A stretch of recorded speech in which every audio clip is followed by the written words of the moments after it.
ఈరోజు అందరూ తక్కువ ఉన్నప్పుడు మాట్లాడినా మళ్ళీ తక్కువ అయిన తర్వాత మాట్లాడుతున్నా. ఎందుకో తెలుసా, మరిగించేటప్పుడు ఆవిరైపోయేటి కొన్ని ఉంటాయి. ఆ చివరిగా మిగిలిన పదార్థమే నాకు కావాలి. అప్పుడు వినేవాళ్ళు నాయనెవరో మీరెవరో తెలుస్తుంది. ఆ ఫలితం కోసమే ఇక్కడ చాలా మంది మొదట్లో మాట్లాడిన ప్రియా చౌదరి గారు ఉన్నారు, అలానే యోగేష్ ప్రభు గారు ఉన్నారు, ఇంకా చాలా మంది స్వామీజీలు చాలా మంది మాట్లాడిన వాళ్ళు ఉన్నారు. మాట్లాడిన వాళ్ళు ఉంటేనే ఈ సభలో అసలైనటువంటి రహస్యం.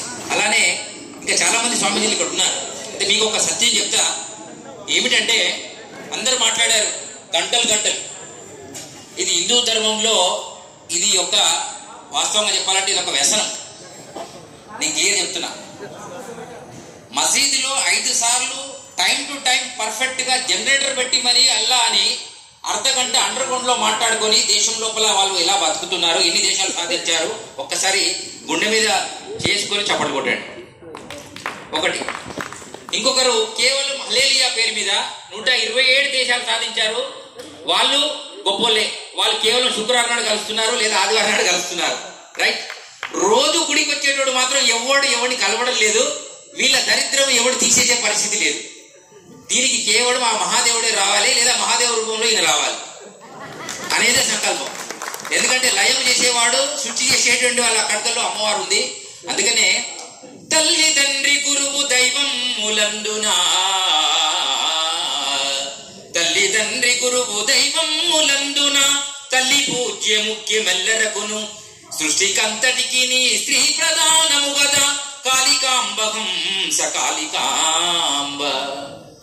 ఎవరిని వేసేయాలన్నా అమ్మవారే రావాలి దుర్గా రూపంలో. చెప్పండి కొట్టండి. వీళ్ళతో కాదు. శ్రీకృష్ణుడు కూడా ఏం చేశాడు, సత్యభామకు అప్ప చెప్పాడు ఎవరిని వేయడానికి, నరకాసురుని వేయడానికి. రాసుకోండి. దుర్గమ్ముడు అనే రాక్షసుని వేయడానికి దుర్గమ్మనే వచ్చింది.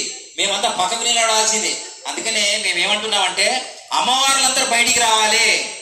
అంటే ఖాళీ సమయం ఎక్కువగా ఉండేది అమ్మవార్లకి ఇంట్లో. వాళ్ళకి జ్ఞానం అర్థం అవ్వాలంటే వాళ్ళు కూడా మహిళా వాట్సాప్ గ్రూపులకు రావాలి, మహిళా టెలిగ్రామ్ గ్రూపులకు రావాలి.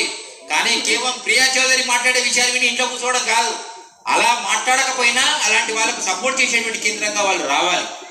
ఇకపోతే లవ్ జిహాద్ ఇప్పటిది కాదు, ఇది ఔరంగజేబు కాలం నుంచి జరుగుతుంది.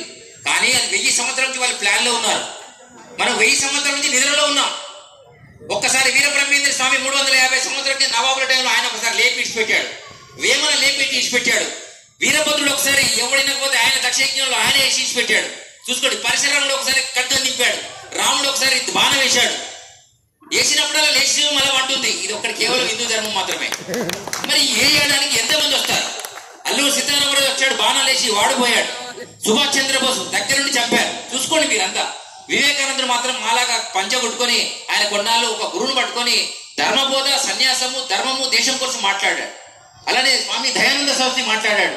అక్కడ ఝాన్సీ లక్ష్మీబాయి తన పెంచుకున్న కొడుకును పట్టుకొని మరి యుద్ధానికి వెళ్ళింది. ఆలోచించండి. బ్రిటిష్ వాళ్ళ చేలో చావకూడదని తనే ఒక గడికి చనిపోయి ఇవ్వాల్సి వచ్చింది. ఇలా చాకలి ఐలమ్మ కేవలం తెలంగాణ కోసం కాదు, రజాకారుల ఉద్యమాన్ని ఆపడం కోసం ఆమె రోకల బండి పెట్టుకొని తిరిగింది. ఆ లాస్ట్ లో చూడండి, మీరు ఆలోచించేయండి. కింద హెగ్డే వారు ఉన్నారు, గురూజీ గారు ఉన్నారు. ఈరోజు ఆర్ఎస్ఎస్ అనేటువంటి సిద్ధాంతమే లేకపోతే ఈరోజు వాజ్పేయి అనేవాడు ప్రధానమంత్రి మనం చూడకపోయేవాళ్ళం. ఈరోజు ప్రధాని నరేంద్ర మోడీ ముస్లింలకు క్రిస్టియన్లకు ఆపోజిట్ కాదు. కేవలం భారతదేశాన్ని కాపాడుకోవాలనే తపనతో వచ్చినటువంటి వీరుడే తప్ప ఆయన ఎవరిని చంపమని చెప్పాలి ఇప్పటి వరకు. అయినా ఆయనకి ఎవరు ఓటు వేయడలే. ఆయన ముస్లిం ఓటు వేయకపోవడం విడిచిపెడదాం, క్రిస్టియన్ ఓటు వేయక విడిచిపెడదాం. అరే 500 సంవత్సరాల తర్వాత ఒక రామరాజ్యంలో రాముని గుడి కట్టితే దగ్గరుండి ఆయన ఏం కట్టలేదు, ఏకం చేశాడు. చేసినందుకు 25 సీట్లు తగ్గించాడు హిందువులు. చెప్పండి కొట్టండి మీరంతా. మరి వీళ్ళందరినీ ఏ కత్తితో కొట్టాలి, ఏ కత్తితో నరకాలి ఆలోచించేయండి. మనం ఇతర మతాలని కొట్టడం అవసరమే లేదు. వాళ్ళు ఆల్రెడీ రెడీగా ఉన్నారు. ఏ మాత్రం జర అలర్ట్ అయినా మసీదులో ఒక్క స్లోగన్ వచ్చినా ఎవడు వీరుడు. ఇది మాత్రం పక్క రాసి పెట్టుకోండి. 100 మంది టార్గెట్ లో ఉన్నారు, మీరు ఒక్కరు కూడా టార్గెట్ లో లేరు. కాబట్టి ఓటు బ్యాంకు అనే రాజకీయంతో హిందువుడు అనేవాడు ఎవడైనా, హిందువులకు సపోర్ట్ చేసే పార్టీ ఏదైనా ఉంటే దానికి ఓటేసేటువంటి ప్రయత్నం జరిగితే ఈ రాజకీయంలో రాజ్యాంగం మార్చొచ్చు, దేవాలయాల్లో ఉన్నటువంటి దరిద్రాన్ని తీసేయచ్చు, చేయొచ్చు. ఇవన్నీ